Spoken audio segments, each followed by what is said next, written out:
Hola, ¿qué tal? Bienvenidos a un episodio más del Capacitor de Flujo. Yo soy Amin Cárdenas, @Servivar.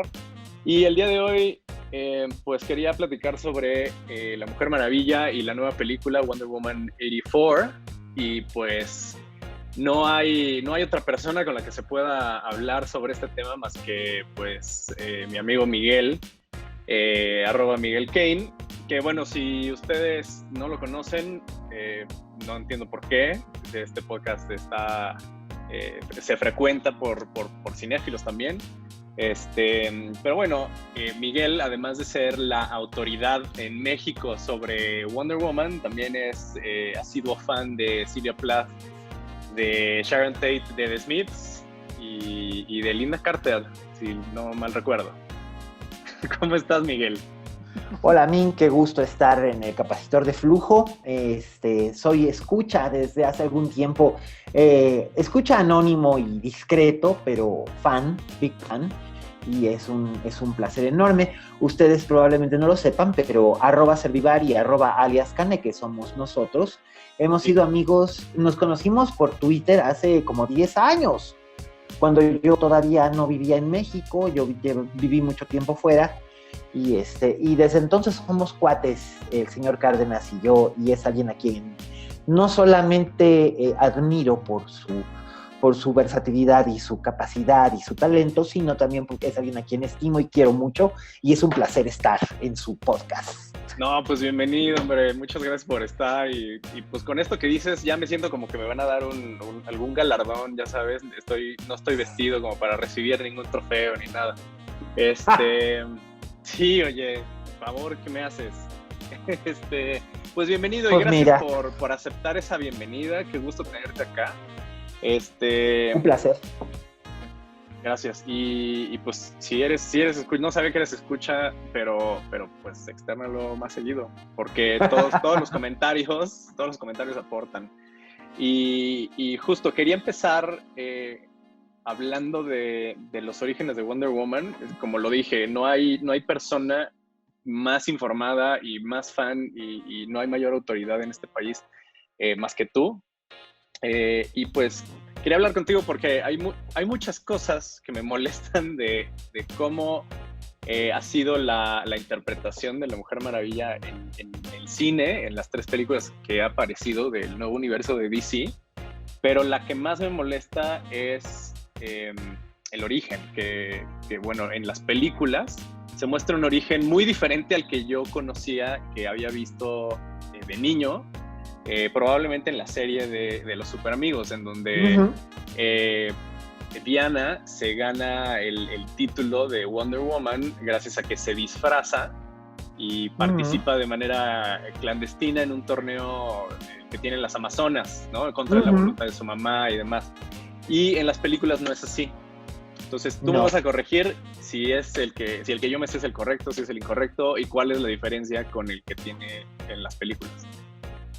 Bueno, para empezar es que el origen de hace 80 años, van a ser 80 años pronto, en los cómics que escribió el doctor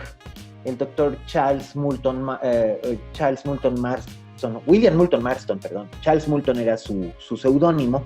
De hecho, hay una película acerca de él y es una película muy buenísima. Que el podemos, doctor Marston.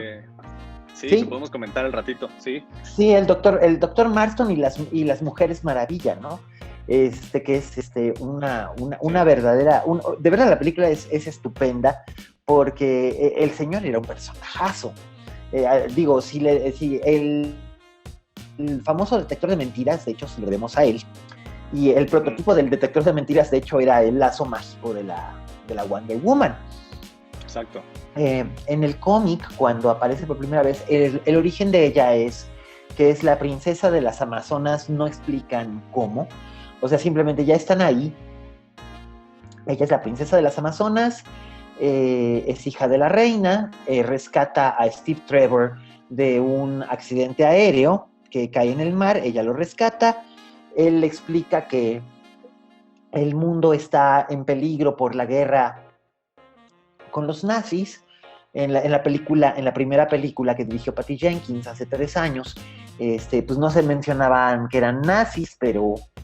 Pero era la pues, Primera Guerra Mundial, nada más, ¿no? Exacto, era la Primera Guerra Mundial y eran alemanes, ¿no? Y curiosamente, lo que me gustó, una de las cosas que me gustó de esa película fue que fueran fieles cronológicamente, al menos, al uso de villanos o villanas en este caso, porque la doctora Veneno, Doctor Poison, fue la primera villana que existió en la continuidad de los cómics de Wonder Woman, que era el personaje que interpretaba Elena Naya.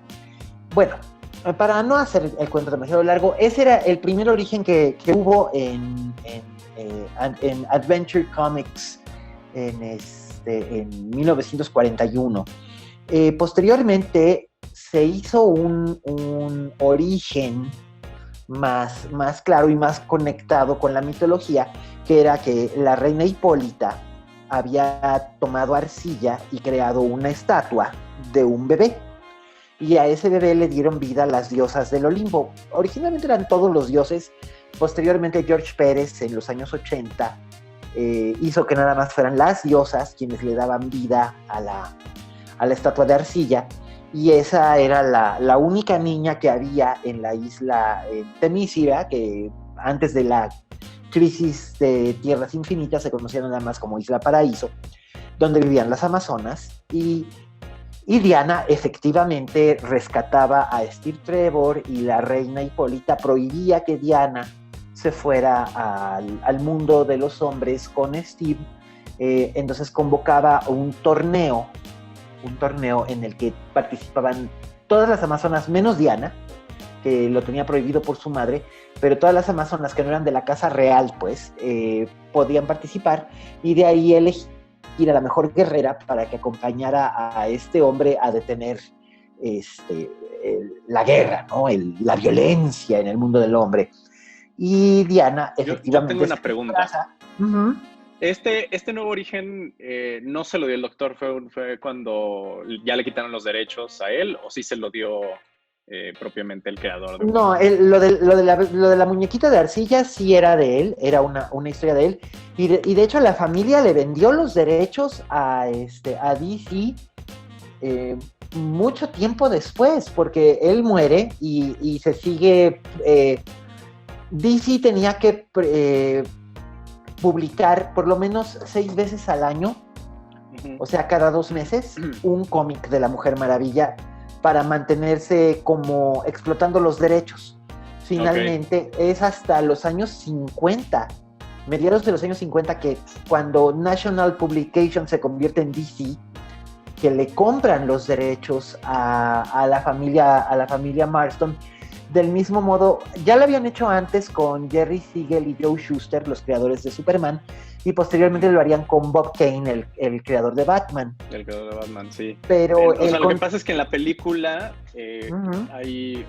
en la película del Doctor, no en la película de la Mujer Maravilla, como que el desenlace es que le quitan los derechos por ser demasiado explícito en respecto a la sexualidad de la Mujer Maravilla.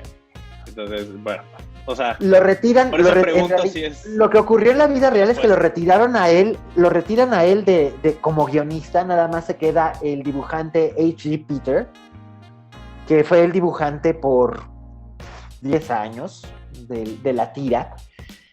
Pero al Dr. Moulton, digamos que lo queda nada más como creador, pero la familia sí se queda con los derechos, y además él muere poco después de que sucede esto. Entonces, por eso tenían que publicar cada determinado tiempo, y te digo, fue como hasta 1957 que le compran los derechos a la familia. O sea, fue mucho tiempo después de lo que se hizo con Shuster y Siegel, o con Bob Kane, que de hecho Bob Kane lo negoció mejor que Siegel y Shuster, que en realidad ellos no ganaron gran cosa por haber vendido los derechos de Superman, pero no pensaban que iba a ser tan grande. Bob Kane, cuando vio lo que había pasado... En ese entonces los personajes de cómic no eran... no eran relevantes en la cultura. No lo eran. No, como que todo era trabajo y familia y dinero. Y ya, Exacto. Y los hobbies eran otros. Era Exacto. salir Y de hecho... y demás. y en los años 50 fue cuando aparece el libro este de Seduction of the Innocent, y es cuando se crea el Comics Code Authority, que son como la censura. Exacto. Que de hecho es cuando es relevado el Dr. Marston, porque sí, él, digamos que sí había mucho bondage y había mucha sumisión, y era muy sutil, pero... Era muy explícito, ¿no? Bueno, al menos los ejemplos que yo he visto sí van como que directo al punto, ¿no? Como que hay una, digo, no te sé citar los números, pero recuerdo que hay una donde sí hablan de que te voy a nalguear porque te pasaste de lanza, ¿no? O sea, como que... No, sí, claro, ella nalgueaba al villano. Muy o así, luego, claro. O luego ella perdía sus poderes y un hombre le amarraba las muñecas, ¿no? Sí. O le quitaba los brazaletes y entonces se volvían sumisas, etcétera. Pero digamos que también era un reflejo muy de sus tiempos y era bastante adelantada para sus tiempos. De hecho, el personaje de Wonder Woman no fue considerado realmente feminista hasta los años 70, que esto vino después de un periodo en los años 60 que a lo mejor tú has oído hablar de él o lo recuerdas, en el que ella pierde todos sus poderes. Ella renuncia a sus poderes cuando muere Steve Trevor por primera vez, y las Amazonas se van a ir a otra dimensión, y ella dice que no va con ellas, renuncia a todos sus poderes y se convierte en una especie como de detective privada al estilo como Emma Peel de los Avengers, de la serie de televisión inglesa, y usaba un catsuit blanco de cuero y aprendía artes marciales y no tenía poderes, era Diana Prince Wonder Woman. Y esto fue como entre el 68 y el 72, fueron 4 años, que era, como todavía el cómic era bimestral, un dibujante que se llamaba Mike Sekowsky se encargó de hacer esta renovación, y el que escribía los guiones es un guionista que después se hizo muy famoso con Batman, que es Denny... Ay, tú seguro te lo sabes porque tú eres Batman. Sí, pero no te manejo tantos guionistas. Bueno, Dennis something or other. Me voy a acordar cuando menos lo necesite. Pero bueno, él escribía los guiones y Mike Sekowsky hacía los dibujos. Y ya después en el 72 fue cuando Gloria Steinem, la directora de la revista Myth, y una de las principales cabezas del segundo movimiento feminista que hubo en Estados Unidos, escribió un editorial, un artículo, donde lamentaba que la Mujer Maravilla hubiera perdido lo que la hacía única, ¿no? Porque mujeres detectives y tal, sí estaban muy bien y tal, pero no eran poderosas y únicas como era ella, que había recibido sus poderes de la propia mitología, ¿no? Que era el origen que estaba autorizado o era el tradicional. Sí, como que era el que era el canon, ¿no? O sea, básicamente exacto. Había sido justo, era una figura de arcilla, que los dioses le otorgaron poderes y por querer utilizar esos poderes para el bien fue que renunciaba a ser amazona. Así es. Exacto, como que se disfrazó para ganar este torneo y así ganar el derecho de ir al mundo de los hombres. Claro, además de que estaba enamorada hasta las manitas, ¿no?, de este hombre, ¿no? También. Sí, bueno, Steve Trevor era básicamente la versión masculina de Luisa Lane. La razón por la que Superman se queda en la Tierra, pues es Luisa Lane. La razón por la que se va al mundo de los hombres, la princesa Diana, pues es Steve Trevor. Sí, siento que por contexto histórico tenían que darle ese pretexto, o sea, como que la motivación de una mujer era ese. Sí, por supuesto. Todavía como que el rol era establecido todavía estaba muy establecido de que en la casa y los hombres van y trabajan y son proveedores. Claro, ¿no? O sea, y es más, muy marcado. Todavía a principios de la década de los 60 las historias no iban seriadas, sino que eran como Superman y con Batman, ¿no? Eran aventuras de un solo episodio, de un solo número, y las de la Wonder Woman terminaban casi siempre, igual que las de Superman, terminaban con Luisa diciendo, oh, Superman, algún día nos casaremos. Lo mismo terminaba con Wonder Woman, ¿no?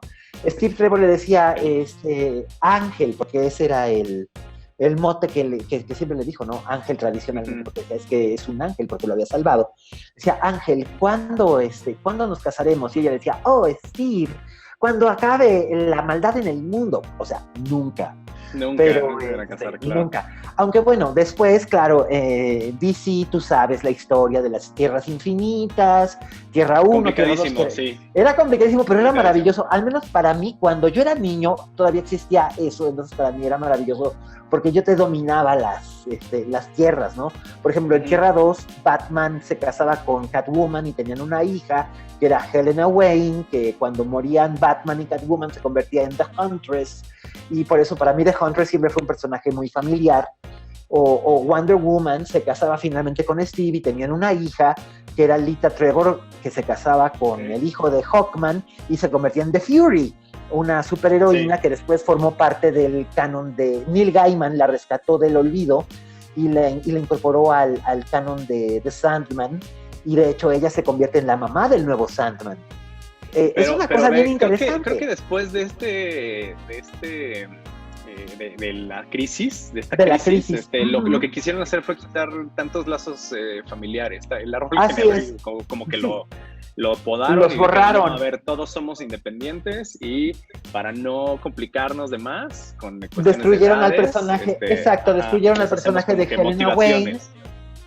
Claro, desapareció el personaje de Helena Wayne, desapareció el personaje de Lita Trevor, pero luego Neil Gaiman, te digo, la rescata, pero ya no es hija de Wonder Woman, sino que es hija de una superheroína cuyo nombre nunca se dice, pero se sobreentiende. Y ya después, claro, años después hacen esto de Final Crisis, donde regresa la Tierra 2 y entonces reaparece Helena Wayne, reaparece Power Girl, que era la super chica de Tierra 2, y que ellas eran como Batman y Robin. Sí, regresó para quedarse y demás. Exacto. Sí, y reaparece, es complicadísimo. Claro, y reaparece Lita, y sí, ya se reconoce que es hija de una Wonder Woman de un universo alterno. Pero la que nos ocupa en el cine, pues no tiene realmente nada que ver con ninguna de esas, realmente, ni siquiera con la de la serie de televisión. Claro, porque la de la serie de televisión sí era pegada al cómic. Sí, justo, qué bueno que tocas el tema, porque hoy en día, como que ya, justo porque ya pasó por muchas iteraciones, la personalidad de Wonder Woman ha cambiado mucho, ¿no? Incluso, no sé si todavía, pero sí sé que hay una época en la que es un personaje que 100% odia a los hombres, ¿no? Y recuerdo que en una tira de Frank Miller, donde pues hace uso del personaje, es más que evidente que aunque tiene que interactuar con Batman y con Superman, o sea, no los deja, no hace equipo con ellos porque justamente odia a todos los hombres. Y esa es como que también otra de sus motivaciones que hace que el personaje sea un tanto extraño. Ya luego le pusieron yoga pants en otra iteración y demás. Hoy en día, ¿cuál es la personalidad de Diana, de Wonder Woman? Pues mira, lo que me gustó cuando la vi, la primera vez que aparece Diana en el DC Film Universe, que muy probablemente va a tener que cambiar. Tiene un montón de problemas. Nunca pudo ser como el Marvel, porque el Marvel sí lo armaron con tiempo. A mí lo que me gustó fue que como que se tomó lo mejor del personaje clásico y algunos elementos del personaje moderno cuando lo redefinió George Pérez, que creo que George Pérez en el 87 es cuando la hace, le da la personalidad exacta.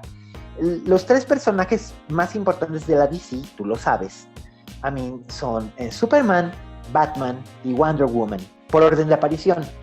Superman es el Boy Scout, es el héroe impoluto, el niño bueno, el superhombre que está para defender la libertad, la justicia y el sueño americano.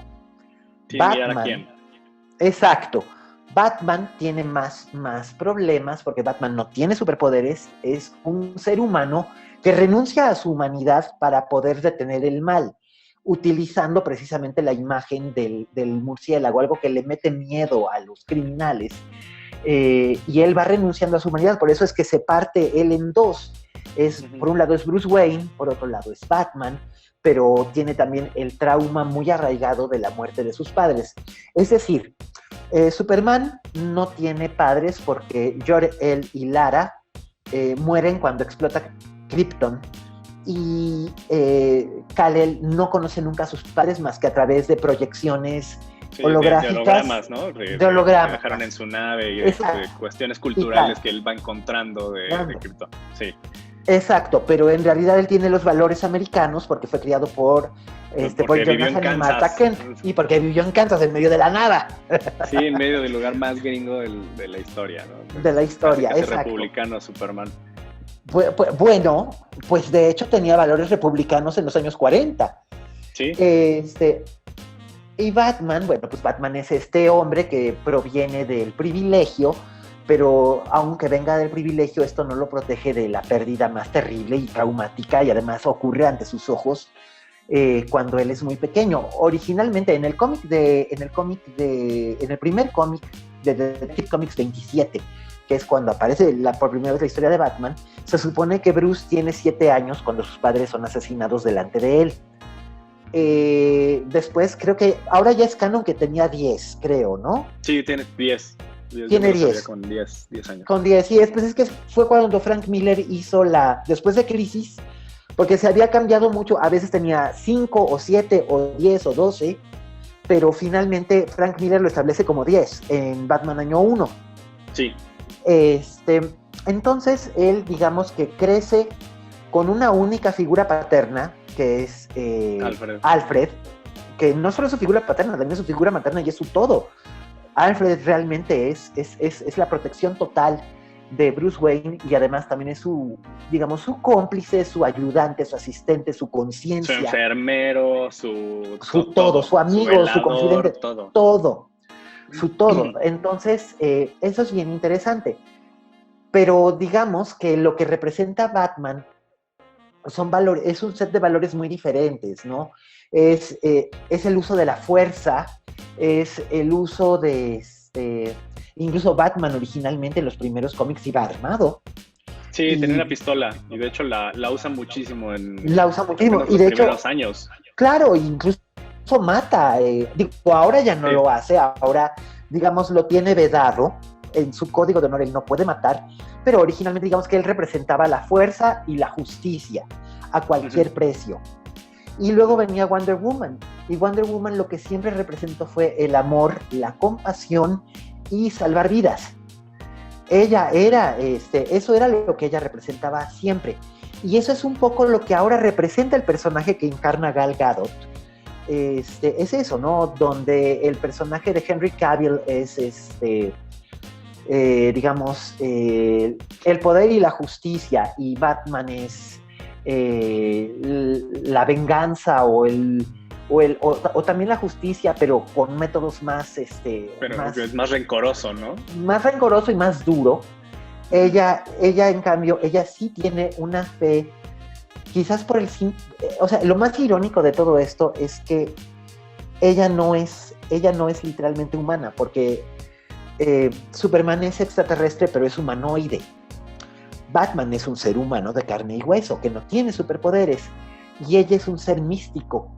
Ella ni siquiera es humana de verdad porque es una estatua de arcilla, o al menos lo era en los cómics. En los cómics, sí. Sí, en la película anterior, en Wonder Woman, cambiaron el origen porque ya lo habían cambiado en la versión que salió en 2011 de Wonder Woman, la que se hizo con Mazzucchelli, que le diseñó la ropa Jim Lee, etcétera, etcétera. Que esa versión a mí no me... Azzarello y Mazzucchelli, que a mí no me gustaba. Sí. Ahí es donde deciden que Diana, en vez de ser una estatua de arcilla, es una semidiosa, hija de Zeus y de Hipólita, que esto le viene a dar al traste entonces a muchos puntos importantes de la existencia de Diana, porque Diana tenía que empatizar con los seres humanos porque no era humana. Al ser una tenía poderes, pero no era una diosa. No era de una deidad, exacto. Exacto. Entonces esto como que a mí no me gusta, me parece incluso como que un poco obsceno, ¿no? despojarla de esta humanidad, y entonces ahí es donde entra el conflicto, porque DC le indica a Patty Jenkins que tiene que ser así, pero ella busca que el personaje tenga las características que tenía tanto en la saga creada por George Pérez, que es maravillosa, si la pueden leer, está disponible como el ómnibus de Wonder Woman volumen 1, que reúne los primeros 25 números, que fueron los que Creo él que está escribió en y la dibujó. Gandhi, lo pueden conseguir. Sí, es excelente. Digo, sí es un poco carito, pero lo vale, para los fans lo vale, porque trae todo lo que hizo Pérez entre el 87 y el 89, los 2 primeros años de Wonder Woman después de la crisis, y que fue cuando la redefinió como un personaje realmente importante y valioso, porque además es bien irónico que esta película, Wonder Woman 84, está ambientada en 1984, que fue el año en el que tuvo las peores ventas el cómic, y de hecho fue cuando se decidió que en Crisis de las Tierras Infinitas se iba a descontinuar y el personaje de Wonder Woman iba a morir. De hecho, en Crisis en Tierras Infinitas número 12, prácticamente en el penúltimo panel, el Antimonitor lanza un rayo y supuestamente la mata, pero en vez de matarla, lo que hace es que la regresa en el tiempo a que se convierta otra vez en arcilla. ¿Y tú crees que esto tiene... o sea, ¿es coincidencia o es alguna referencia directa a esto que comentas? Pues el no título lo sé. De la película. No lo sé, porque tiene elementos que sí son referente a cómo era el cómic en los 80, cuando lo escribía Roy Thomas, que Roy Thomas también fue uno de los grandes genios en la Marvel Comics en los 70, y que se utilizó mucho de los elementos que escribió Roy Thomas, se usaron, por ejemplo, en la Era de Ultron. Toda la saga de la Era de Ultron fue escrita por Roy Thomas en los 70. Entonces sí hay algunos elementos por ahí, pero por ejemplo, el tema de Maxwell Lord sí es original de la película, porque Maxwell Lord sí existía en los cómics, pero no tenía realmente nada que ver con Wonder Woman.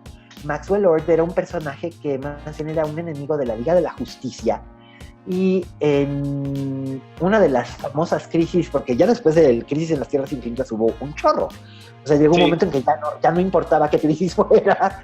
Ya cada año como que te regresaban la continuidad y demás. Exacto, entonces llega un momento en que ya no era trascendente ni importante. Y en una de esas crisis, Diana mata a Maxwell Lord, pero esto es algo que organiza Darkseid para desprestigiar a Wonder Woman y bla, bla, bla, y esto traerá Infinite Crisis, bla, bla, bla. Pero, de hecho, porque además no lo mata, porque Diana, ella sí es incapaz de matar. El personaje de Maxwell Lord que ella había matado en realidad era un androide. Pero bueno, eso es en los cómics. Pero no eso en la película. Lo arreglaron como que en post, ¿no? Entonces... Sí, porque nadie quería aceptar una Wonder Woman asesina. Ajá, como que no va bien con las ventas, ¿no? Y sobre todo, si los papás son quienes compran los cómics para sus hijos, pues no van a comprar ese tipo de personajes. Pero a ver, recapitulando, creo que, o sea, aquí la pregunta sobre el origen, o sea, sí hay una diferencia. El origen en los cómics definitivamente sí es diferente al de la película, y eso fue gracias a una decisión de los estudios. Así es, de Geoff Johns. Jenkins tiene que respetar el canon presente. Exactamente, y ella mezcla un poquito de todo lo demás, incluyendo elementos de la serie de televisión, que ahorita lo mencionamos, yo creo que es el spoiler más grande, pero da igual. Ella toma elementos incluso de serie de televisión, etcétera, etcétera, porque Patty Jenkins sí es muy fan. Pero es que además también ese es un tema con Wonder Woman. Los papás no tenían problemas en comprarles a sus hijos cómics de Superman o de Batman porque eran hombres.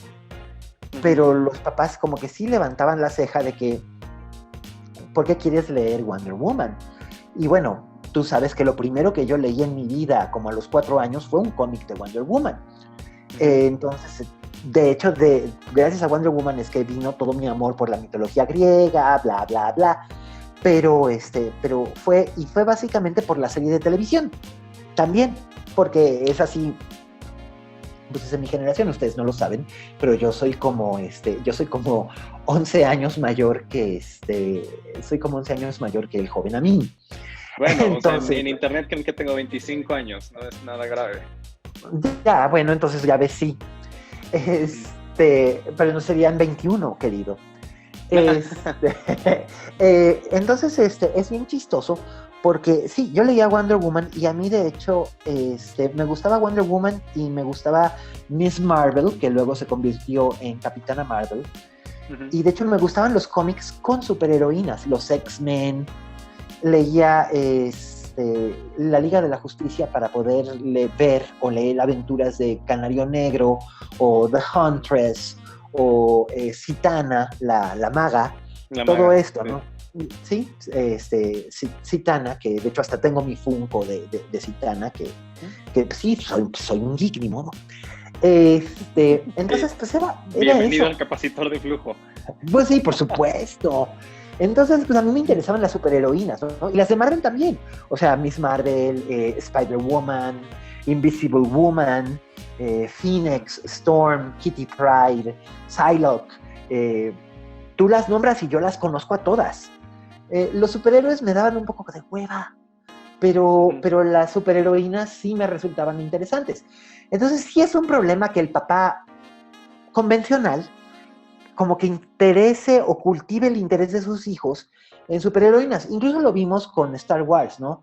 Las figuras de acción que menos se venden son las de Rey o las de Jean Erso o las otras heroínas, incluso la princesa Leia, ¿no? Como que no compiten, aunque sean importantísimas en las películas o en los libros, hay una reticencia por parte de un cierto sector, que también eso pasó con Brave de Pixar, por ejemplo, que las protestas eran que, ay, es que es un cuento de niñas. Güey, es buenísima. Sí, pero es niñas. Lo que estamos estableciendo con esto que dices es que, o sea, a pesar de que estábamos hablando sobre los 80s y estos padres que pues, tomaban la decisión de comprar ese cómic de Batman, de Superman, de como superhéroes hombres, Spider-Man, continúa hoy en día. Y creo que sí continúa. ¿Qué es lo que, con eso en mente, crees que este retrato que hace Patty Jenkins sea una manera o hay un subtexto en donde ella busque establecer una posición sobre el tema y que ayude a cambiar las cosas? Creo que hay un par de cosas y además yo tuve un problema con Wonder Woman 1984 y es que se nota que hubo influencia de un focus group o bien que Warner Brothers metió la mano. Se nota en algunas cosas, se nota que hay reshoots, se nota en que le metieron como que más peso con calzador al personaje de Max Lord, porque en realidad en la versión original, al menos lo que yo había leído cuando estaba la película en preproducción, era que el personaje de peso iba a ser Bárbara Minerva, que es de Cheetah, que es tradicionalmente... exacto, que es Kristen Wiig, que es tradicionalmente la archienemiga de Wonder Woman, así como Superman tiene a Lex Luthor, que es su némesis, así como Batman sin el Joker no puede ser. Wonder Woman tiene a su gran enemiga, que es The Cheetah, y que además tiene este punto que es muy importante y que además es un punto que estableció el doctor Marston, que fue que originalmente eran amigas. Sí, bueno, ese es como el ingrediente principal del archienemigo, ¿no? O sea, exacto. Antes con el Joker. Ser amigos, antes de ser como que el enemigo, tenían una amistad. Y hay algo durísimo que sucede entre estos dos personajes que los antagoniza. Que bueno, sí se ve esto en la película, en Wonder Woman 1984. Yo Sí. creo que agregando esto, yo creo que Kristen Wiig fue elegida para el papel porque de cierto modo también siento que querían darle como que esa entrada al humor a la serie de Wonder Woman, a la serie de películas de Wonder Woman, porque pues Kristen Wiig sabemos que es comediante, ¿no? Y es una gran comediante y también es una excelente actriz dramática y logra un balance muy específico en las 3 encarnaciones del personaje de Bárbara Minerva. Uh-huh. Sobre Cheetah, el origen de Cheetah y la enemistad entre Bárbara Minerva y Wonder Woman ahora se deba a Maxwell Lord me pareció un error terrible. Se pelearon por un hombre. Se pelearon por un hombre. O sea... Básicamente se pelearon por un hombre. Básicamente. Porque originalmente el personaje de Bárbara Minerva existe como tal hasta que lo crea George Pérez en el 87. Pero Cheetah ya existía con 2 encarnaciones previas. La original de los años 40, que apareció en Wonder Woman número 6, por ahí de 1943, era una socialité de Washington, D.C., llamada Priscilla Rich, que era una chica que era amiga de Wonder Woman, que ayudaba a Wonder Woman en sus actividades de caridad, porque básicamente Wonder Woman no utilizaba la identidad secreta de Diana Prince como la usa ahora, ¿no? Yo tenía entendido que ella tenía un alter ego donde ella era secretaria de un abogado o algo así. No, de Steve Trevor, era la secretaria de Steve Trevor. Ok. En el Pentágono. Entonces, pero Wonder Woman hacía todas estas actividades de caridad y de recabar fondos para ayudar a las tropas y tal. Y Priscilla Rich, que era una pobrecita niña rica, la ayudaba, pero tenía un complejo de inferioridad. Le envidia a Wonder Woman porque decía, es que ella es tan hermosa y ella es poderosa y ella es talentosa y en mí nadie se va a fijar. Y de repente desarrollaba una personalidad alterna que le decía, yo soy Cheetah, The Cheetah, el guepardo, soy una cazadora incansable y de sangre fría y yo voy a ocupar tu lugar. Y entonces como que sufría un colapso mental y se convertía en una criminal de carrera. Posteriormente, el personaje de Priscilla desaparece en los años 80 y en los años 80 aparece una nueva versión del personaje que era la sobrina de Priscilla Rich, que se llamaba Debbie Domain o Deborah Domain, que era una activista ecologista que era secuestrada por terroristas y se volvía loca y entonces adoptaba la personalidad de la Cheetah con garras y toda la cosa, y lo que hacía era que provocaba desastres para destruir fábricas y tal, porque era una terrorista ecológica. Hazme el favor, estamos hablando de 1981. Antes de 1981 es cuando aparece. Y luego muere, o sea, aparece en un episodio y muere al siguiente. Que me pareció una tontería y nunca más la rescataron. Y posteriormente, después de la crisis, es cuando aparece Bárbara Minerva, que ahora es la Cheetah que todo el mundo conoce, que es una arqueóloga que es amiga de Diana de alguna forma, luego se convierte en su rival y que quiere tener control quiere ser una amazona, quiere convertirse en una amazona y tener control de la faja que tiene la reina Hipólita, que es la que supuestamente le da el poder sobre todas las amazonas, y finalmente se vuelve loca y a través de una planta que es un dios africano que se llama Urtuskanga, ella le da y esto fue muy fuerte, estamos hablando de los finales de los años 80, ella le da su sangre menstrual a la planta y la planta la convierte en una mujer gato. Ajá, ¿cuál es el racional detrás de eso? De que, claro, o sea, ¿cómo unes estos dos puntos? De que si te doy esto, recibo a cambio tal cosa. Porque entonces estás entregando lo que te hace una mujer, para convertirte en una diosa de la selva. Eso era lo que pretendían contar, y bueno, eventualmente ha ido cambiando, pero Cheetah sigue siendo como que la gran enemiga A veces son aliadas y a veces son enemigas, a según de Wonder Woman en los cómics.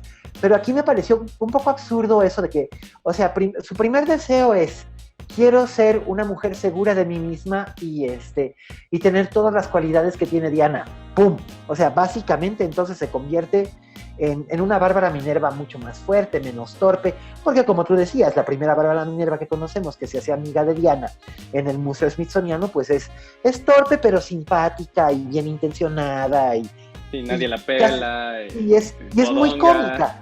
Exacto. Sí. Y luego de Yo repente. Creo que por ahí iba la primera intención de Patty Jenkins al llamar a Kristen Wiig, insisto. Exactamente.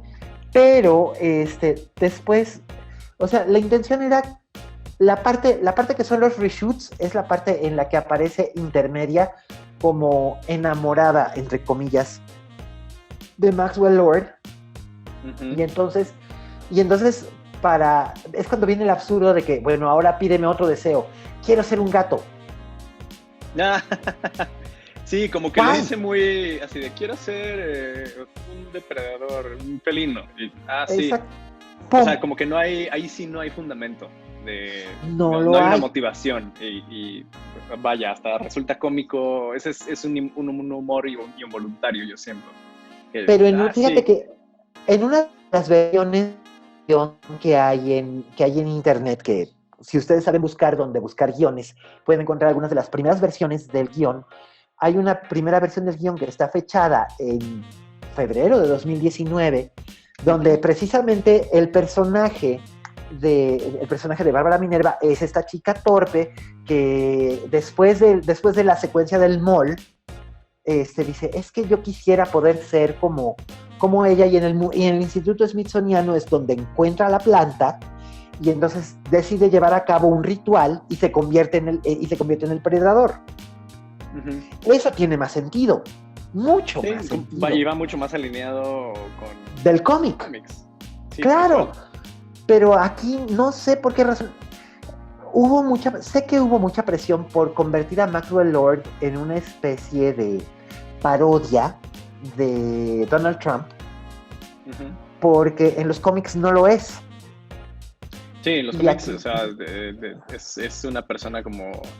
es un personaje más de cuidado, más de que le tienen que pensar para ganarle.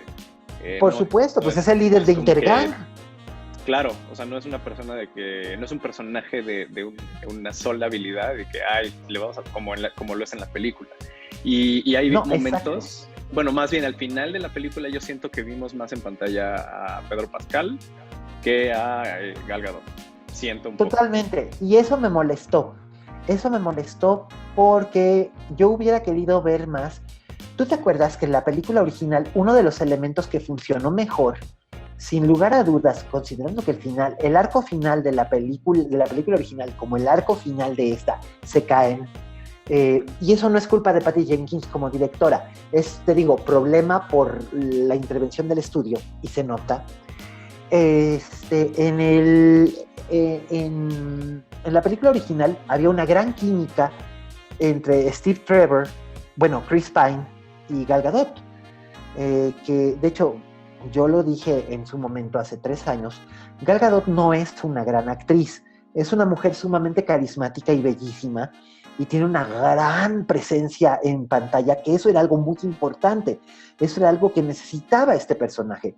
Era como Ava Gardner o como Sofía Loren, uh-huh. Esas actrices de otras épocas, esas actrices clásicas que probablemente no eran muy buenas actrices o muy profundas, pero que tenían esta presencia que llenaba ¿no? Cualquier personaje te llenaba en la pantalla con su... Absolutamente. Entrada, incluso eso... Marilyn Monroe. Totalmente.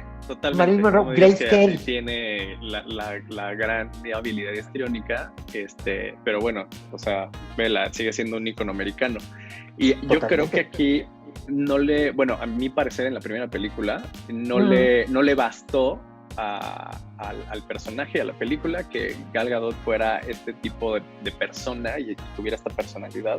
Siento que sí hay fallas y que el personaje ya tiene pues una cierta carga que tiene que arreglar y que lo hizo muy bien en esta segunda entrega, en donde, porque la primera película era para mí se trataba de esta mujer con muchos poderes y este ímpetu de salvar a la humanidad y detener la guerra, pero siempre había un güey que le decía lo que no podía hacer y nunca la dejaba hacer lo que ella quería hacer.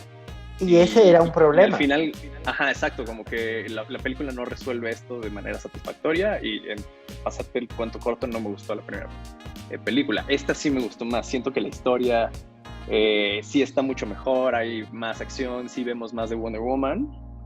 Y tiene sus problemas, como dices. En ocasiones me hace falta ver más a Cheetah y en ocasiones vemos demasiado a Maxwell Lord en este personaje completamente irreal y que no te lo crees, ¿sabes? Es como un Santa Claus siniestro, ¿no? Sí, exacto. O sea, ni su motivación se explica bien, sobre todo la del final. Su resolución de que deja todo por un hijo al que nunca peló. O sea, hello. Sí, como que no explican o no desarrollan tanto la relación de él con su hijo como para que al final justifiquemos su decisión de dejar todo ese poder y todo ese control del mundo porque su hijo está perdido. O sea, creo que sobre está todo un poco flojo ahí. Y además porque no recibe nunca o sea, queda impune. Impunemente, sí. Al final de cuentas, todos los desastres que causa los olvidamos porque, pero es que él va a ser un buen papá. O sea, hello. Pues le echa ganas y ya, ¿no? Como que al por final favor. Ese es el mérito. Al final ese es el mérito y todo mal.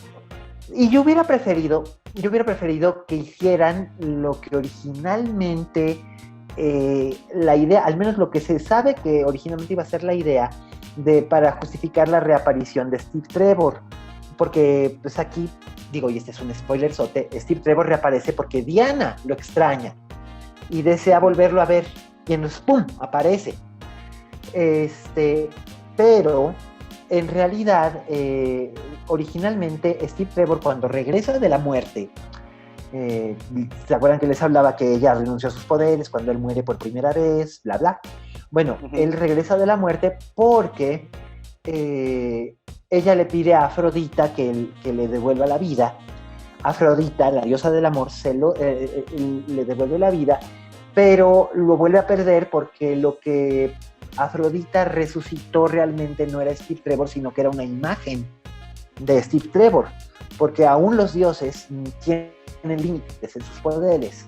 O bueno, el argumentista que resolvía este problema, porque era un problema. O sea, él estaba muerto y ¿cómo podían justificar que hubiera vuelto? En la serie de televisión, cuando en la serie de televisión pasan de los años 40 a los años 70, que era el present day de ese entonces. De Linda Carter.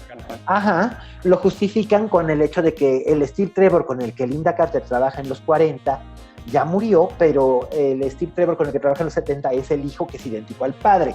Que puede ser un está todo mal. Bueno, no. Pues eran los años 70. Eran los años 70. ¿Qué te digo? El actor, Lyle Waggoner, estaba contratado y tenían que justificarlo de alguna manera. Y la única manera para justificarlo era esto. Porque ella, pues por supuesto, podía hacer lo que fuera porque se supone que ella es inmortal. Esto nos lleva, por supuesto, a que Linda Carter también es inmortal, porque, por supuesto, todo el mundo decía, wow, cuando vieron el póster por primera vez con Gal Gadot, con esta formidable armadura dorada. La armadura dorada tiene una historia, que además a mí me parecía mucho más interesante la historia de la armadura dorada, y hubiera querido saber más, la armadura pertenecía a una amazona, que vivió antes entre las amazonas, que se llamaba Asteria, que de hecho Asteria sí existe en la mitología griega como una de las amazonas más poderosas, o sea, fue una de las inspiraciones del Dr. Marston para el personaje de Diana. Asteria era la más poderosa de las amazonas, la más grande guerrera, y había desaparecido, entonces se había convertido en una leyenda. Y bueno, pues el personaje es Linda Carter, y en la escena a mitad de los créditos descubrimos que Asteria todavía vive y que está vivita y bien, y por supuesto es Linda Carter. Es Linda Carter. Sí. Es Linda Carter. A mí sí me hizo un muy buen homenaje. La verdad es que sí, porque además, ¿tú sabías que Linda Carter es de ascendencia mexicana? No, no lo sabía. Oye, No lo su sabía. mamá, Viva su mamá México. Viva México. La mamá nació en Chihuahua, la mamá se llamaba Juanita Córdoba, y de hecho el nombre de Linda Carter es Linda Jean Córdoba Carter, porque en Estados Unidos el apellido materno va antes que el apellido paterno, pero no se usa. Claro. Entonces, como ella tiene un nombre anglo, es blanca y de ojos azules, pues casi nunca nadie la asociaba con ser latina, pero ella siempre, incluso desde los años 70, ella siempre habló de sus raíces mexicanas, de su origen mexicano. Habla español muy mal, pero lo habla. Es lo que te iba a preguntar, o sea, puedo llegar así, ¿qué ole? ¿Qué ole, Linda? ¿Cómo estás? Sí, le puedes decir, hola, Linda, y él decir, hola, ¿qué tal? Yo hablo el español. Pero digamos que ella siempre se sintió contenta y orgullosa de sus raíces, y eso es algo muy chido. Incluso hasta ha cantado en español y con mariachi, como Linda Ronstadt, igualito. Nada más que, bueno, obviamente. Lo tengo de tarea porque sí me urge ver eso. No sé, lo voy a buscar porque sí quiero ver a Linda Carter. Yo escribí un perfil sobre Linda Carter y eso hace poquito, te lo voy a mandar para que lo leas. Porque sí es divertido haber descubierto, bueno, yo ya lo sabía, pero mucha gente no lo sabe, y ahora que salió la película, pues dije, bueno, ¿de qué puedo hablar sin hacer spoilers y tal? Dije, pues de esto. Y es chido, es un homenaje padre para la serie, que importó mucho para Patty Jenkins, sobre todo. Desde incluso la paleta de colores del traje de Wonder Woman, que es más brillante como lo era en la serie. Así es, y digo, yo hubiera sido feliz de que hubieran usado el traje original, porque de hecho yo no sé si tú te acuerdas que el traje original era con un águila en el bustier, y en el 81, a finales del 81, DC Comics decide crear el logotipo, porque fue cuando registraron todos los logotipos como propiedad intelectual, es decir, la S de Superman, el murciélago estilizado en el círculo amarillo de Batman, y el arco la A como arco de Aquaman, el relámpago de Flash, la linterna verde, etcétera. Y en el caso de Wonder Woman no tenían un logotipo específico, porque el águila finalmente era pues el escudo nacional. Entonces ellos deciden crear ahí mismo en la DC Comics y esto lo sé porque además me lo contaron en las oficinas de DC Comics, porque has de saber que yo estuve en las oficinas de DC Comics en su momento. ¿Hace cuánto? Hace algún tiempo. Está bien, hace algunos años, de hecho, escribí un artículo que se llamó Última Parada Metrópolis, que era básicamente una parodia de Última Parada Brooklyn. El mío era Última Parada Metrópolis, que conté toda mi aventura de visitar las oficinas de DC y todo esto. Y de hecho, pues, y fue donde te contaron lo del logo. Lo del logo, de hecho, Paul Levitz, que era el editor en aquella época del cómic de Wonder Woman, que seguía siendo editor de otros cómics en ese momento, te estoy hablando hace como unos 15 años, él me muestra los primeros bocetos que se hicieron para hacer las 2 Ws de Wonder Woman, que de hecho cuando ya lo tenían, tuvieron que modificarlo un poco porque en Texas existe una cadena de hamburgueserías que se llaman Whataburger, que tenían un logo. La W es muy similar. Exacto. Entonces tuvieron que cambiarlos un poco, y en diciembre de 1981 se lanza el número 288 de la serie original, escrito por Roy Thomas, ilustrado por el legendario Gene Colan, que fue uno de los artistas más importantes de los años 60, 70 y 80, que trabajó muchos años haciendo Batman y Daredevil. Y entonces él hace esta nueva imagen de la completamente nueva Wonder Woman, y aparece por primera vez con las Ws, y se justifica porque en el cómic se crea una fundación Wonder Woman que hoy en día existe, que es una fundación que ayuda a generar becas educacionales para jóvenes mujeres de escasos recursos, para ayudarlas a estudiar carreras universitarias y empoderarse en el mundo, que me parece algo chingoncísimo. Sí, entonces, en el cómic lo justifican con el hecho de que le piden que utilice ella el logotipo de la fundación y ella decide, darse el cambio porque estaba tan acostumbrada a usar el logotipo original, que era el águila, y lo cambia y entonces decide que sí le gusta y además está haciendo una obra benéfica y tal. Y es entonces, a raíz de eso, que Janet Kahn, que era en aquel entonces la presidenta de DC Comics, que fue la primera mujer presidenta de una compañía de cómics, by the way, y solo tenía 30 años, Janet Kahn decide que pues, la idea es muy buena en el cómic, ¿por qué no hacerla en la vida real?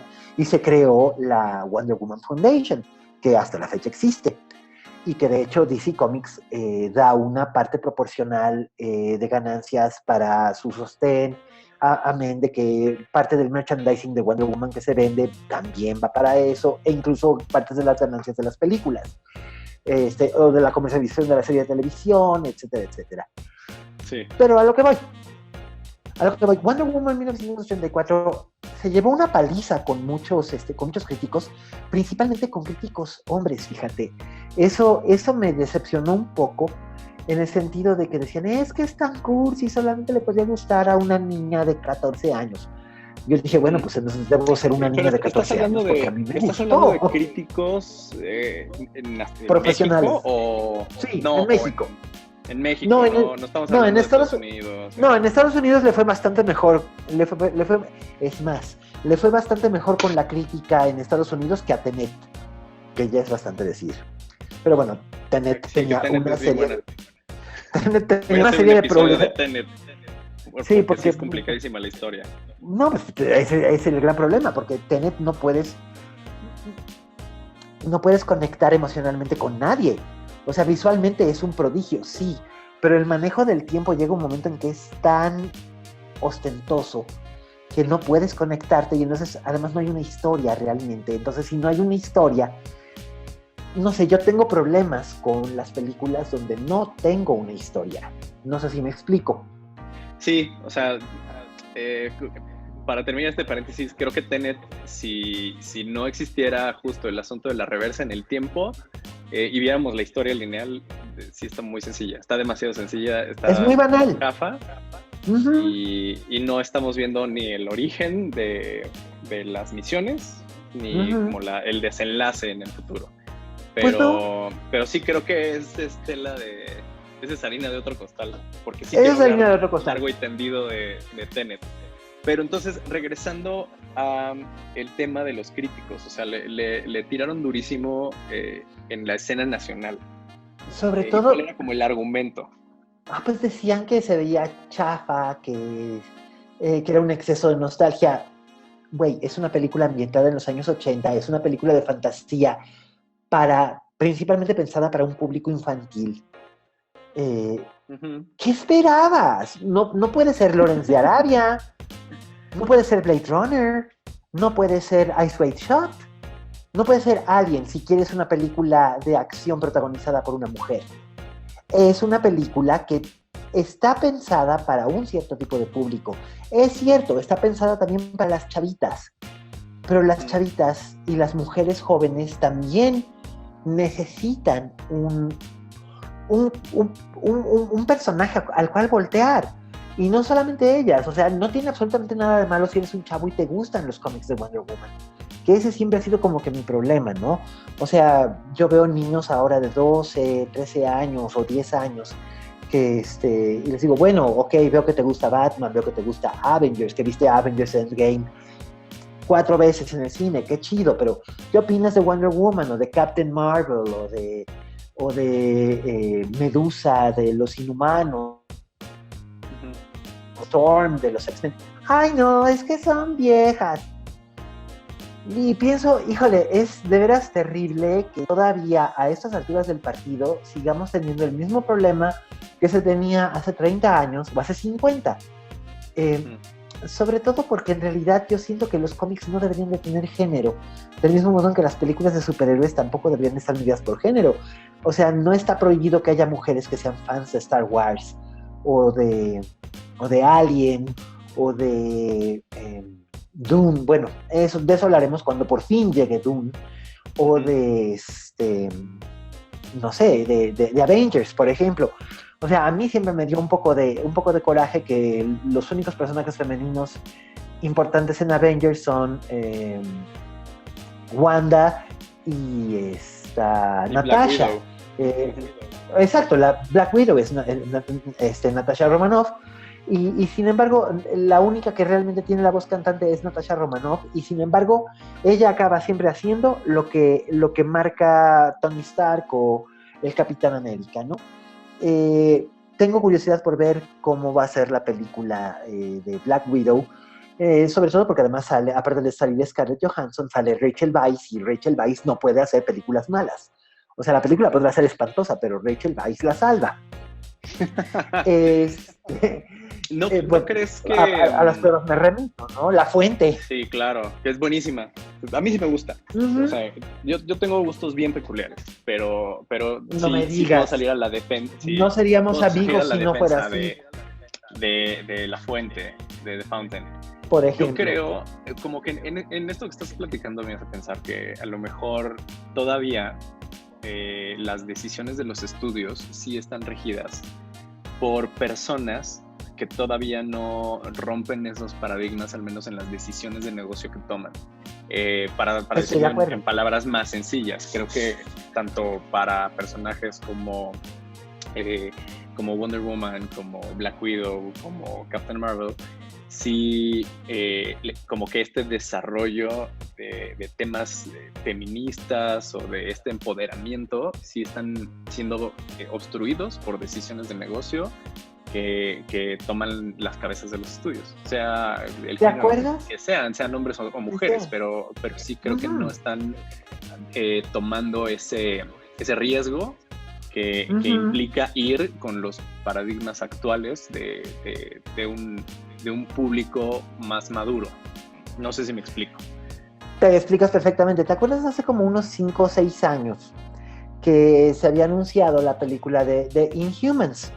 Que iba a haber una película de Inhumans, que finalmente se desapareció el proyecto y luego resurgió como esta horrible serie de televisión, una serie de bajo presupuesto que se hizo en Canadá, que estaba horrenda.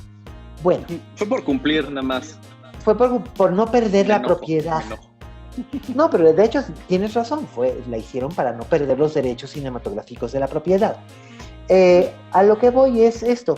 Originalmente sí iba a haber una película de The Inhumans, y se la habían ofrecido a Chiwetel Ejiofor, que posteriormente pasaría a ser el Baron Mordo en Doctor Strange, y a Jessica Chastain, que participaría en la última película de X-Men, que fue muy mala. Y de hecho esto yo lo sé porque yo lo platiqué con Jessica Chastain cuando hice una visita al set de Crimson Peak y la entrevisté para la revista Esquire, y hablábamos, ¿no?, de los superhéroes, y ella me preguntó si yo conocía a los Inhumans. Le dije, claro. Y me dice, es que hay en la mesa, obviamente no podía yo hablar de eso en la entrevista en ese momento porque todo estaba en negociaciones. Ahora lo puedo decir porque finalmente es algo que no sucedió. Sí, finalmente no pasó, exacto. Exacto. Jessica Chastain le habían ofrecido el papel de Medusa, y a Chiwetel Ejiofor el papel de Black Bolt. Y a mí me parecía una gran idea. Y lo que planteaban en el argumento, o al menos el argumento que le habían ofrecido a Chastain, por lo que lo estaba considerando, era que no solo iban a ir a la par, porque finalmente son los reyes de los inhumanos, o sea, son los líderes de los inhumanos, son un matrimonio que se trata como iguales, y además lo que iba a ocurrir en la película era que Black Bolt se pierde por culpa de su hermano, el que es Maximus, que está loco. Él provoca que Black Bolt se pierda en la Tierra, y entonces Medusa viaja a la Tierra a buscar a Black Bolt.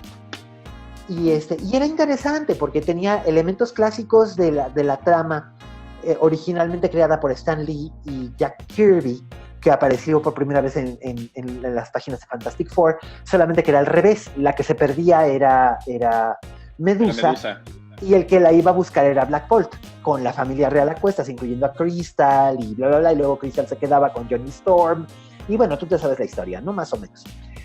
Y aquí lo que iban a hacer era que iban a invertir ese rol. O sea, como Black Bolt no puede hablar, se perdía en la Tierra y no podía comunicarse, y entonces ella tenía que viajar para buscarlo, y a mí me parecía padrísimo. Y yo le prometí que le iba a guardar el secreto acerca de eso, y le dije que me parecía una gran idea y que era un casting ideal, y ella estaba pensando muy seriamente en aceptarlo, pero al final de cuentas los estudios Marvel decidieron no ir con esa línea argumental, y al final hicieron una serie súper chafa. Y es una pena, pero es como lo que tú dices, están pensando en un modelo de mercado que ya es muy arcaico. Sí, porque es el que ya ha demostrado que reditúa, que deja dinero. O sea, como que Por salirse supuesto. del molde implica un riesgo. Sobre todo porque, pues sí son presupuestos estratosféricos ya hoy en día, cualquier película de superhéroes. Pues ¿por qué crees que pasó lo que pasó con la última trilogía de Star Wars? Al final de cuentas era fanservice, y lo que trató de hacer Rian Johnson no se lo van a perdonar nunca. Y ¿Por qué lo no? que hizo pues no sé, pues sí, pero mucha gente se ofendió, y por eso J.J. Abrams hizo la última parte, que fue tan fea y tan tonta, y Sí. bueno. Pero a lo que voy es esto, o sea, el fanboy va a estar feliz y te va a aceptar a Kylo Ren, pero ¿cómo les costó trabajo aceptar a Rey como la heroína que venía a salvar la saga, al punto de que se tuvo que hacer esta serie de cambios, ¿no? Uh-huh. El fanboy lo definió en su momento John Byrne, el dibujante. Probablemente esta definición tú la conoces. El fanboy es un hombre de más de 30 años que sigue viviendo en el sótano de la casa de sus papás, y que no sabe cómo acercarse a una mujer, y que no va a aceptar a una mujer en una posición que no sea una posición idealizada. O sea, una mujer empoderada es antítesis o anatema para un fanboy. Las fangirls son diferentes. Las fangirls sí quieren a alguien empoderado. A una mujer empoderada. Por eso mismo tengo mucha curiosidad por ver qué va a pasar con Eternals, que sale el año que viene, en noviembre, porque pues Angelina Jolie y Salma Hayek encabezan el elenco, y los Eternals, si bien no son exactamente los personajes más conocidos de la Marvel Comics, tienen un potencial enorme, y tengo mucha curiosidad por ver eso, del mismo modo que tengo mucha curiosidad por ver qué hace Natalie Portman y Tessa Thompson en Love and Thunder. Ajá, como Thor y Valkyrie en Love and Thunder, que va a ser una historia con dos mujeres, y ya dijo Taika Waititi que nada de que va a aparecer un hombre a salvarles el día, como siempre sucede. En este caso él sí quiere contar la historia de dos mujeres, ¿no? Y bueno, no sé si va a haber un Wonder Woman 3. La intención era que lo hubiera, pero la taquilla no lo está garantizando, del mismo modo en que no va a haber un Captain Marvel 2, porque la taquilla no fue buena. Y no es porque la crítica no hubiera sido buena, es simplemente que tú te acuerdas cuando salió Captain Marvel hace un par de años. El contexto era muy diferente y no había nada de restricciones y podíamos ir al cine. La verdad es que no fue de las grandes películas de Marvel. No, porque la gente pero nuevamente sí creo que los estudios metieron mucha mano. Sí. Más allá de los escritores o el director o incluso el talento, sí creo que le metieron mano, y justamente por eso hacía esta pregunta. O sea, ¿tú crees o cómo, más bien, crees que esto sigue siendo mermado por los tomadores de decisiones? Totalmente, porque además los tomadores de decisiones no son los mismos en el área de los cómics que en el área de las películas o de la televisión. Que eso es algo que a mí me sigue resultando un tanto inquietante, porque finalmente el área de los cómics es otra cosa. Vamos a poder tener cuantos cómics de Wonder Woman queramos, sobre todo porque es una propiedad que finalmente es de nicho. y va a tener, tiene su público cautivo. Del mismo modo en que, por ejemplo, tenemos a Doom Patrol, que tiene personajes femeninos, o Birds of Prey, o lo que tú quieras, la propia Harley Quinn como una figura única, ¿no? Y eso es nada más DC. En Marvel, bueno, hay infinita cantidad. En X-Men hay más mujeres que hombres en los equipos. En Avengers hay más mujeres que hombres en los equipos. Y eso es algo que no se refleja en el cine. Y, por ejemplo, mucha gente se quejó de que es que ¿por qué me vienen a presentar como el personaje más poderoso de Marvel a este personaje que no conozco, que era Carol Danvers? Y yo sí pensé que ese había sido un error de táctica, porque debieron haber empezado a introducir referencias a Captain Marvel desde mucho antes.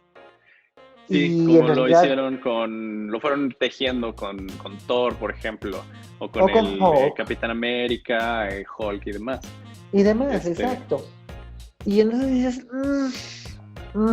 pero te digo, otra vez es los que toman las decisiones están pensando en el modelo de mercado que no está dispuesto a aceptar a una mujer como personaje central porque creen que no vende.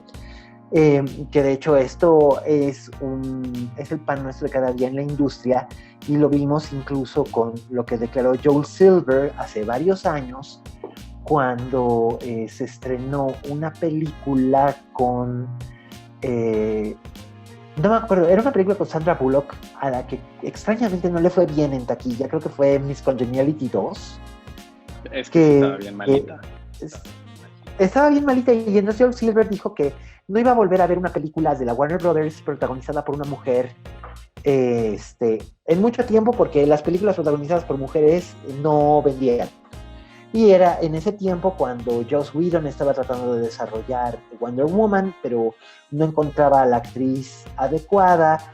Lo presionaban mucho para que pusiera a Sarah Michelle Gellar como Wonder Woman, que era imposible. Y cuando era Buffy todavía. Cuando era Buffy todavía. Estamos hablando en los 90s. No, todavía como en los 2000, no sé cuánto duró Buffy, como 4 o 5 años. Acaba de terminar Buffy. Sí. Y luego él quiso llevar a Sandra Bullock y no se podía. Quiso llevar a Nicole Kidman y no se podía. Quiso llevar a Jennifer Connelly y no se pudo, porque todas se le hicieron grandes en el camino, porque la preproducción tardaba muchísimo. Y hubo muchos directores que estuvieron involucrados. Incluso, por ejemplo, está la famosa anécdota de que le ofrecieron por ahí de 2005 o 2006 a Sofía Coppola hacer Wonder Woman. Y ella hizo un tratamiento y no se lo aceptaron porque Wonder Woman no aparecía nunca en la película hasta la última escena. Todo era la historia de la infancia de Diana en la isla. Lo cual es muy interesante, porque imagínate ser la única niña que va creciendo en una isla que está rodeada de puras mujeres adultas. O sea, eso era interesante. Pero pues le dijeron a Sofía Coppola que, pues, ¿cómo, no? Que no tenía realmente acción. se espantaron cañón con la dirección creativa. Con la dirección creativa, ¿no? O sea, bueno, y la última... O sea, y tenemos mucho, o sea, creo que es... Todavía, Sofía Coppola y este ejemplo en el 2005 creo que todavía está situado en un momento en donde no se les tenía tanta fe a las películas de superhéroes como lo tenemos hoy. O sea, teníamos las películas de X-Men, pero... Y las de Spider-Man. Teníamos las de X-Men, Spider-Man, pero todavía no, eran como los inicios y todavía no se explotaba ese potencial. Entonces, pues ya vimos que Tim Burton también pasó por la misma suerte cuando intentó hacer este tratamiento de Superman, donde le dijeron, uy, está muy vanguardista, güey, ¿no? Está muy cañón, bájale tantito.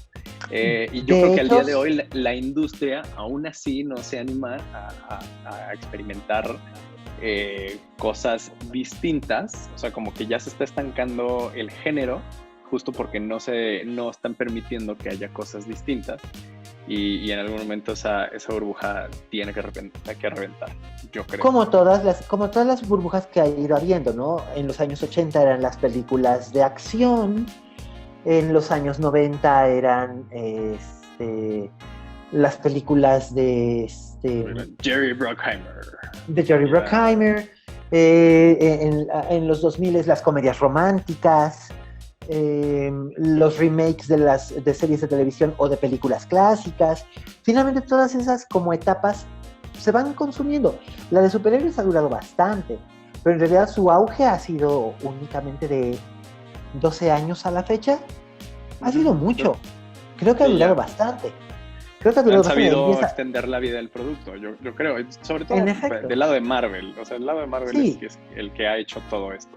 Pero finalmente va a llegar un momento en el que van a tener que buscarle cómo, porque los actores se les están haciendo grandes y muchos ya no están, ya no van a repetir con ellos. Está el caso de Chris Evans, está el caso de Robert Downey Jr., el caso de Mark Ruffalo, ya no pueden.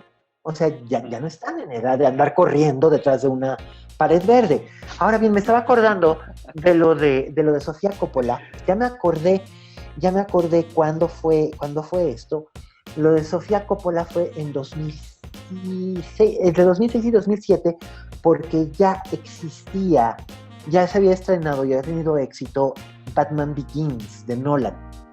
Y entonces Warner quiso buscar directores de prestigio para que hicieran películas de superhéroes de la DC, y fue cuando hizo... Perdón. Salud. Gracias. Fue cuando hizo este cretino de Bryan Singer, hace Superman Returns. Bryan Singer. Superman Returns, la que está entre la 2 y la 3. Kevin Spacey. Ajá. Ah, sí. Con Kevin Spacey. No, ni hablemos de esa. Que era muy mala. Y fue en ese periodo en el que le pidieron a Sofía Coppola que desarrollara. Claro, Sofía Coppola venía de Los Cuernos de la Luna por haber hecho Lost in Translation. Entonces le pidieron que desarrollara a Wonder Woman. Le pidieron a Wonder Woman, y entonces es cuando ella hace, y entonces ella les dice, y en el último cuadro aparece Diana como adulta, lista para salir al mundo como Wonder Woman, y la gran sección de acción iba a ser el torneo, que iba a estar como intercalado con los flashbacks de la infancia de Diana y su origen, y es el torneo del que tú hablabas, en el que ella se disfraza para convertirse en la amazona más, demostrar que es la mejor guerrera, la amazona más poderosa, para poder ir al mundo a salvar a la humanidad. Para acabar con la guerra. Exacto, pero no les gustó por el hecho de que Wonder Woman iba a aparecer con el uniforme hasta el último minuto, y dijeron que no. Entonces pues fue así como que ella dijo, pues ok, yo les estoy ofreciendo, y ni hablar. Y que bueno, en ese momento creo que las películas, o sea, como que siempre la primera era la donde te contaban el origen, ¿no? Y claro, como que muchas le sufrieron, sobre todo los primeros, el Daredevil, la de Daredevil le sufrió a eso, por ejemplo. Ay, porque además tenía Ben Affleck. Se clavaban mucho al origen y claro, demás, ¿no? Entonces yo creo que Sofía Coppola iba en ese tratamiento, me suena a mí a que iba con la tendencia de cómo... Sí, claro. Personajes. Era lo que se esperaba, ¿no? De hecho, la única película que originalmente no cuenta el origen, porque ya le sucedió en cierta forma el accidente que lo va a transformar, es la de Hulk, que hizo Ang Lee, que a una gran cantidad de gente no le gusta. A mí sí, pero es que no es una película de superhéroes al uso. En realidad lo que hicieron Ang Lee y su socio James Sheamus, al crear esta versión, en la que salían Eric Bana y Jennifer Connelly, era contar esta historia como una tragedia griega con superhéroes. Sí, claro, incluso hay tomas así larguísimas donde está Hulk en el aire y no hay diálogo y nada más lo ves él en pantalla y está volando. Y que el villano principal sea el padre, ¿no? Que el padre que mató a la madre por maltrato y que era un padre cruel y abusivo, y que se convierta él en el villano. Es algo interesante, era un concepto muy interesante, pero quizás era demasiado adulto para el público que ya estaba enrachado con las primeras 2 películas de X-Men y la primera película que había hecho Sam Raimi de Spider-Man.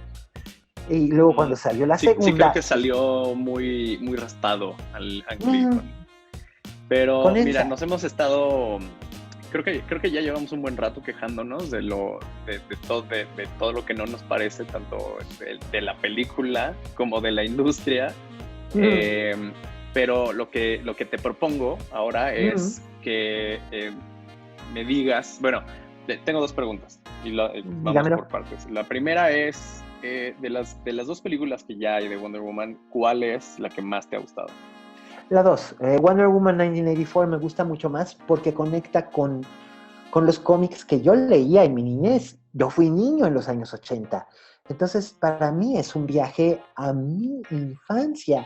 Eh, la secuencia del mall me encantó en el sentido de que así eran los malls cuando yo era niño y íbamos de vacaciones a Estados Unidos, que clásico ir al shopping. Sí, y los colores y eran súper brillantes Y las y había luces, peinados muy exagerados y y el uso había de la coches música, muy ridículos. y el poliéster, Sí, y todo totalmente, eso. esos pants que hacían ruido cuando Y caminabas. por Dios, la cangurera de Steve Trevor, Ok, ¿no? a ver, es que eso va con mi siguiente pregunta. Dime Mm, 5 cosas que sí te gustaron de la película. ¿Cuáles fueron tus 5 cosas que muy dices, bien. wow, esto todo Las muy cinco bien? cosas que me gustaron. Gal Gadot. Siento que Gal Gadot está estupendamente bien y que le mete humor y simpatía al personaje, cosa que no pudo hacer en la versión anterior, pero probablemente en la versión anterior esto se debía al hecho de que ella era el pez fuera del agua y no entendía muy bien los mecanismos del mundo al que estaba entrando. Aquí se supone que ya pasaron 70 años, aunque ella se siga viendo exactamente igual, y entonces ella perfectamente bien ya agarra toda la onda. Eso, uno. Dos, el vestido blanco. Wow. La verdad es que la secuencia en la que aparece Tú con el dices traje el blanco, vestido blanco en donde está en la gala del museo. en la gala, exacto. Ujú. A mí me gustó, pero en realidad me gustó todo el diseño de arte y de vestuario. Me pareció bastante genuino y bastante auténtico. Hubo gente que se molestaba, decía, es que traen peluca. Ay, so what, es una película de fantasía. ¿Quién se fija da en lo eso? mismo. Bueno, yo la neta no sé reconocer cuando Fernanda sí traen Solórzano y lo cuando hizo. no traen. Bueno, Fernanda saludos, Solórzano lo hizo. Tenía que encontrarle algo de que fijarse, supongo. saludos. Ella no se Saludos. pinta el pelo. I don't know. Ay, no me consta. Pero bueno, me gustó eso. Me gustó la estructura que va teniendo estos flashbacks con la infancia de Diana, esta secuencia en su preadolescencia, ¿no? Ujú. En el que demuestra que sí, las enseñanzas de la tía en la película anterior sí sí la convierten en una amazona, que es una amazona de verdad, no es solamente una princesa, es una guerrera. Sí, y que es También, una referencia a este torneo del canon previo, exactamente. referente al origen Me de Wonder gustó Woman. mucho toda la secuencia con la armadura. Los efectos visuales me gustaron. Hubo gente que se quejó de que le parecían chafas. A mí no. A mí, por ejemplo, la secuencia con la armadura me gustó y me gustó mucho. Me gustó el trabajo de Kristen Wiig en cierta forma. Siento que lo que se pudo haber dado más forma y se pudo haber dado más fondo al personaje de Cheetah.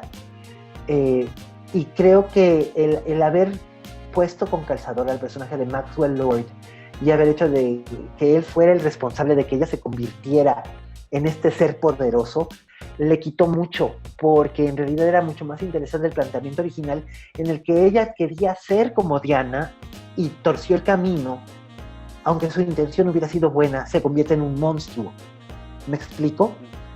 Sí, Eso era claro. más interesante porque ahí la única responsable de sus actos es ella. En cambio, en la película terminada, ella es solamente consecuencia del capricho de un hombre. Y eso es lo Insisto, que... se pelean por un hombre. Exacto, eso es lo que no me gusta. Pero en la película me gusta las secuencias en las que Diana y Bárbara se hacen amigas y están en el departamento tomando café y que no tiene nada que ver no tiene absolutamente nada que ver con cosas superheroicas ni nada, sino que son dos mujeres teniendo una escena en la que están conversando, en la que están hablando de sus intereses, y mostrando sus personalidades, me pareció muy interesante, sobre todo porque es algo que no veo habitualmente en películas de superhéroes. Pero de hecho, esto me remite a Batman vs. Superman, que salió, ¿qué? ¿En 2015? ¿Fue en 2015? Por ahí. 2015, sí.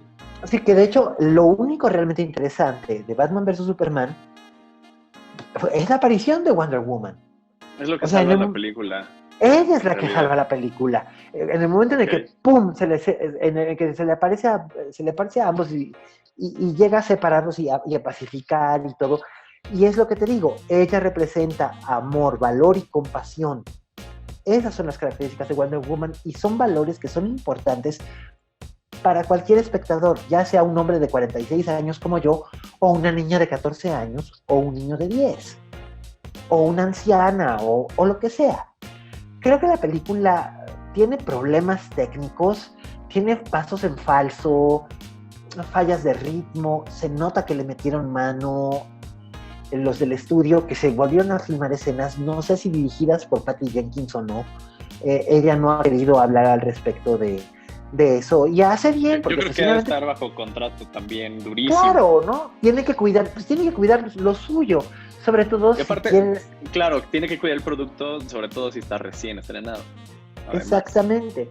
Mira, dentro de 10 años seguramente nos vamos a enterar de varias cosas. Digo, ya ves lo que está saliendo ahorita de Justice League con este chavo Ray Fisher, que yo en mi vida lo había oído nombrar, y que ahora se va a decir que él no vuelve a trabajar con Warner Brothers nunca más, y bla, bla, bla. ¿Qué habrá pasado en ese set? Cuando Joss Whedon entró a sustituir a Zack Snyder. Zack Snyder. Pues no lo sé, ¿no? Pero eso debe ser una gran historia de la conflictos ahí, tanto de escritores como del talento. Yo creo que sí, todo el mundo quiso levantar la mano y fue un juego de poder. Un juego de poder, yo creo. Sí. Pero, o sea, vamos a ver cuál hubiera sido la diferencia. Creo que el próximo año justamente, en este servicio. Sale la versión de 4 horas. HBO Max, exactamente. Y que a ver cuando tenemos cosas que sí te gustaron.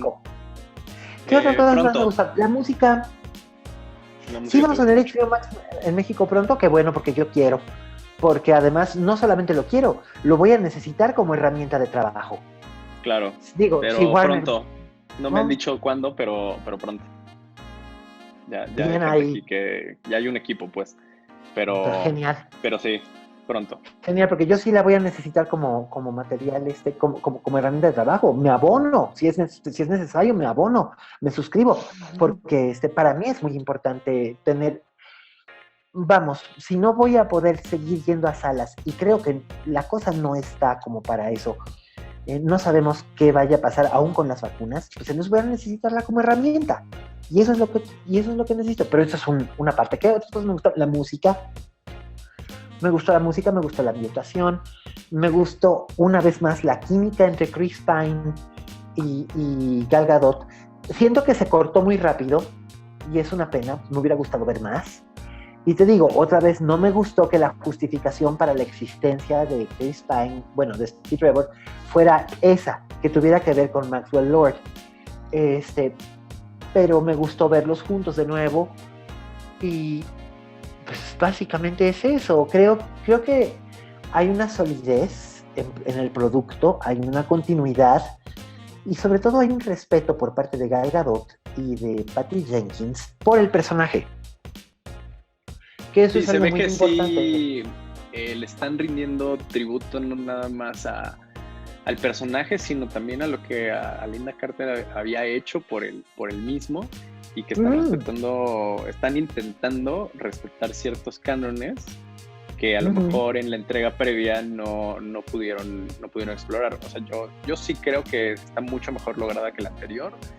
A mí sí me gusta, y ya para cerrar, que del 1 al 10, ¿qué calificación le das? En este capacitor de flujo, nuestra medida para calificar son los capacitores. ¿Cuántos capacitores del 0 al 10 le das a esta película? 6 capacitores y medio. 7 capacitores. Se sacó 7. 7 pasa. Sí, 7 pasa, y pasa bien. No le puedo dar un 8 porque sería deshonesto, porque sí tiene problemas que no son problemas endémicos de la directora o de la actriz o incluso del personaje, sino que son problemas, como tú decías, del modelo de mercado al que están tratando de llegar. Pero Sí, ahí sí, totalmente. mira, como decía Roberto Gómez Bolaños, donde manda a don Emilio, no gobierna Chespirito. Y es cierto, cierto. Sí, Entonces, pues, es eso, mi querido a mí. pues muchas gracias por acompañarnos el día de hoy en este capacitor de flujo, hablar Cuando quieras. de la Mujer Maravilla, que yo sé que te apasiona y creo que ya nos quedó claro que es así.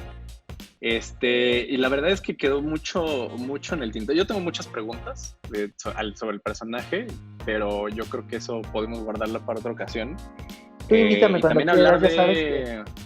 de Sharon Tate. Yo se me ocurrió hace poco que, ¿por qué nunca te pregunté tu opinión sobre la iteración que hizo Tarantino? Pero no me contestes porque puede ser una muy buena continuación a esta plática. Me parece perfecto. Tú ya sabes que yo soy tu gente y tú me llamas. Va, de acuerdo, pues esta es tu casa, cuando gustes eres bienvenido y pues estamos poniéndonos de acuerdo para ver qué día regresas. Me parece excelentísimo. Gracias a ti y a todos los escuchas de Capacitor de Flujo. Ha sido maravilloso poder dejar mi fandom anónimo para que se sepa que yo también soy, soy escucha de ¿En, Capacitor de en, Flujo. en dónde te podemos encontrar en redes sociales? En redes sociales, la manera más fácil de encontrarme, donde siempre estoy disponible, es en Twitter, como @aliascane, que es el mismo arroba que tengo en Instagram. Mi Instagram no es muy fluido, pero es divertido porque luego suelo poner fragmentitos de la película que estoy viendo y tú sabes que yo acostumbro ver por lo menos una película diaria. Entonces, es eso. Y también pues me pueden encontrar en esas dos redes, básicamente. Siempre contesto y pues además es un placer. Y además, ¿qué puedo decir yo? Que no le deba yo a Twitter un montón de haber conocido un montón de gente espléndida cuando yo estaba exiliado al otro lado del charco, que haber conocido aquí al señor Cárdenas, que considero que es una de las personas más brillantes que conozco y que además es Batman. Y eso que conoces a muchas personas brillantes, hombre, favor que me haces nuevamente. Y pues insisto, esta es tu casa y cuando gustes, Miguel, está buenísimo tener estas charlas.